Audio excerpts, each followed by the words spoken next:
igsuon, diyutay nga paambit sa atong ebanghelyo karon gikan sa ebanghelyo ni San Marcos kapitulo 3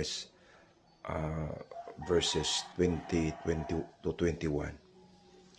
Nining higayon na ang atong Ginoo may pauli ngadto sa ila usa ka pagpadayag sa iya unta nga pahulay apan ang nahitabo nga didtoy panon sa mga tao nga nagtigong nagpaabot niya ug matud pa wala na sila gani higayon uban sa iyang mga tinun-an bisan sa pagpangaon. Apan matud pa nga sa pagkasayod sa iyang banay nangadto sila aron kuhaon siya kay daghan mang mga tawo nag-ingon nga nabuang siya. Kini usa ka pagpadayag sa usa ka kamatuoran nga diha sa atong pangalagad sa Ginoo.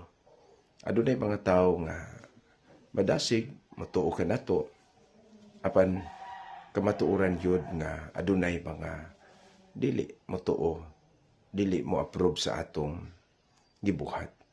Ug ang labing sakit niini kun mismo ang atong mga kabanay, ang mga tawo nga kadugo nato, suod nato nga gituohan nga sila ang mohatag nato saktong suporta, pagsabot o pag-ila.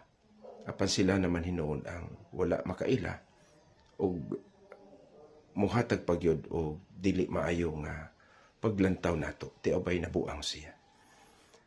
Kini dasig usab nato, nag-imbitar nato nga diya sa atong pagpangalagad sa Ginoo. We cannot please everybody, good. No? Dili good ta maghuna-huna nga daygon tas mga tao. Ang importante, gibuhat nato kini tungod og alang sa atong Ginoo. Karon usang adlaw, di sa ulog nato ang paghandom kang San Francisco de Sales, usa ka obispo ug doktor sa atong simbahan.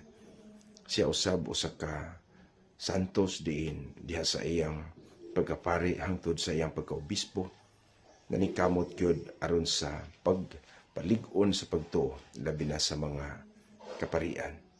Mao nga ang iyang balaanon nga trabaho wala magagad kung pasidunggan siya sa mga tao. Sama sa atong Ginoo nga mibuhat siya aron tumanon ang iyang misyon. Kita usab sa atong pagkabinunyagan do na kitay misyon.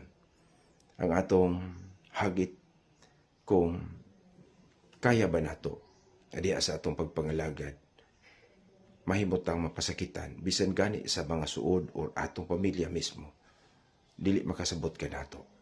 Pero hinumdumi igsuon nga kung ato kining gibuhat diha sa atong pagalagad sa Ginoo, pagtuman sa iyang kabubuton, nasayod kita nga ang Dios adunay giandam nga ganti alang kanato. God bless.